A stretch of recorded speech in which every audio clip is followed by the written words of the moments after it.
Hey everyone, this is Pause or Repeat. Here we figure out whether a game is really worth your time and money. Today's game is Ninja Gaiden 4. Koei Tecmo is finally releasing the next entry in the Ninja Gaiden series. The weight of expectations weighs heavily on the shoulders for this one. Let's find out what it's all about. Ninja Gaiden 4, like its predecessors, is a brutally difficult action combat game. Slash your way through the enemies as you traverse Tokyo and control Yakumo of the Raven Clan. Your objective? Cleanse Tokyo of the cursed husk of the Dark Dragon. However, doing so may not be as easy or straightforward as Yakumo thought. But now the question still stands. Pause or repeat?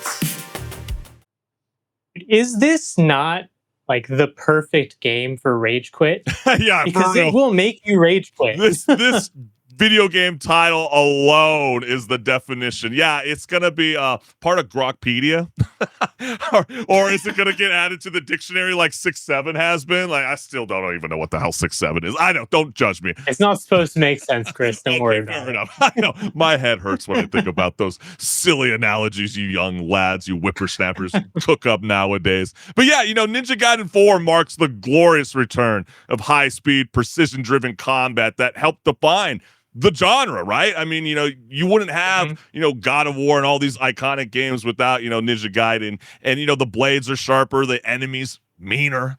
And if you blink, you're already dead, right, Henrik? And I think Team Ninja and Platinum Games have joined forces for like a new era of violence that proves, the Master Ninja still reigns supreme. And that's really, really awesome that it's both of those teams that are already so well known for their action combat games. Like Platinum Games, they started with Bayonetta. Yeah. Those games, much as people may look at them now as like, oh, that's just a gooner bait game. It's not. It's actually got some really great combat in, and it was just the beginning.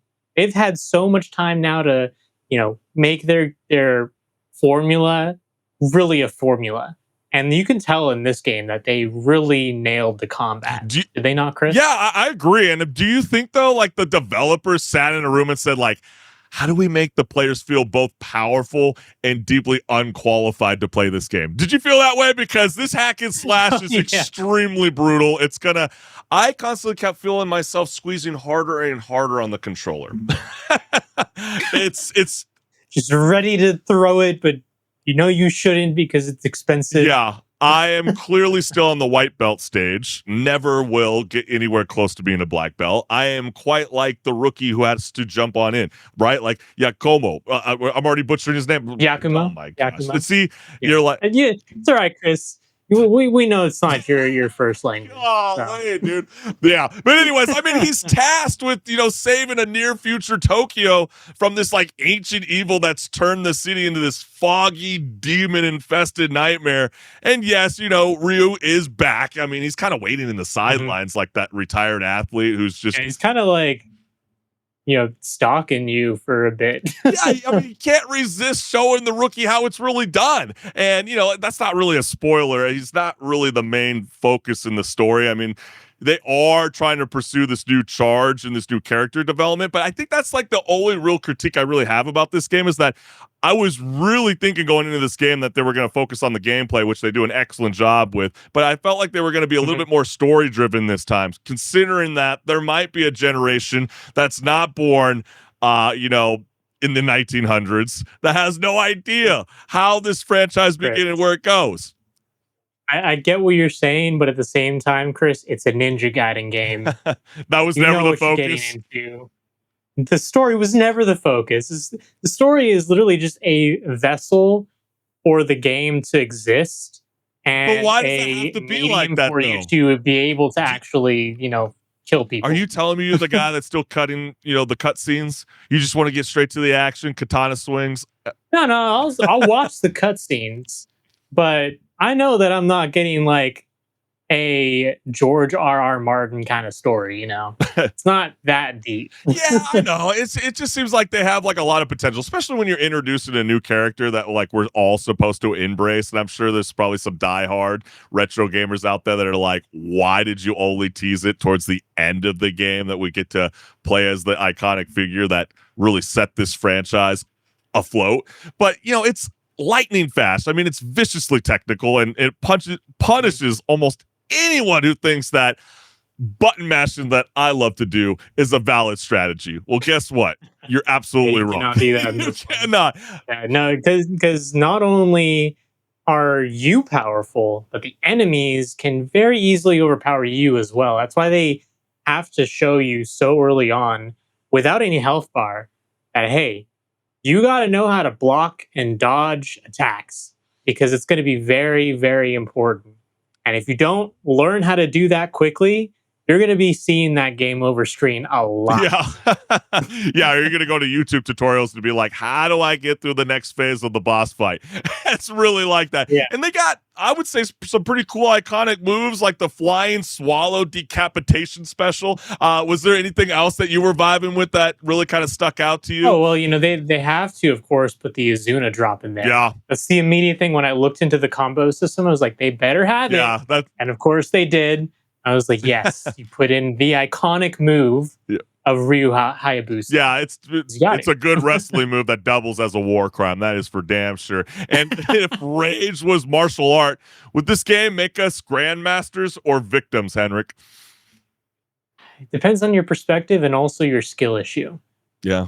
It's always the skill issue. But were you entertained by the whole Blood Raven form? I mean, I like the idea for myself personally when I got to hold onto the trigger and then all of a sudden your sword like transforms into this like massive like drill hammer or whatever form of like overcompensation you're into, right? I mean, it's just insane. Yeah, well, it's a risk versus reward sort of thing. Yeah, because it's definitely slower.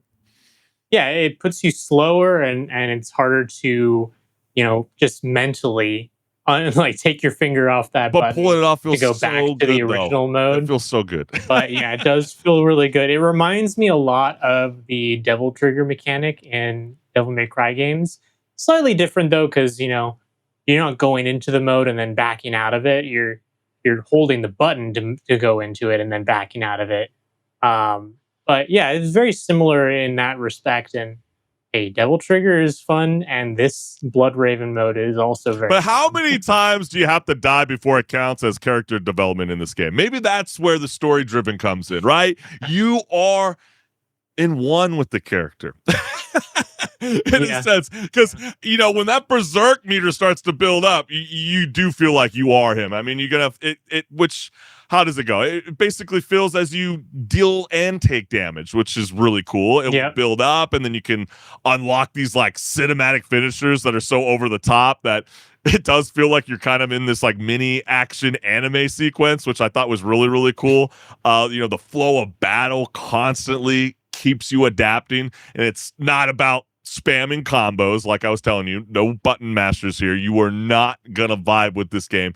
It's about reading your enemies, reacting, and knowing when to unleash chaos. Wouldn't you say, Henrik? Yeah, no, it's just like how in a Souls-like you have to learn the patterns of bosses and enemies. Just like this, you got to learn the telegraphs. You got to learn, like, oh, okay, when this enemy raises his right arm, he's about to attack in a second. Yeah.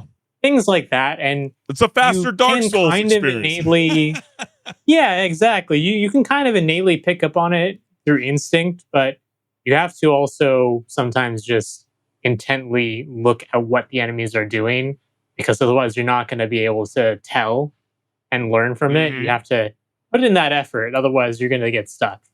Yeah, I absolutely agree with you, and I think some people might feel like in the beginning, Ninja Gaiden 4 might stumble a bit for some, but I think the charisma of the new character, it could use the software patch, and the level design isn't exactly groundbreaking either. I would say, it is a bit repetitive in a sense, but I think when the blades come out, though, Henrik, none of that really matters to me. I mean, the combat is relentless. In the heat of combat, all the other stuff does not really take focus, because obviously you're in combat and you're just having fun dismembering people and then seeing the finisher. Yeah.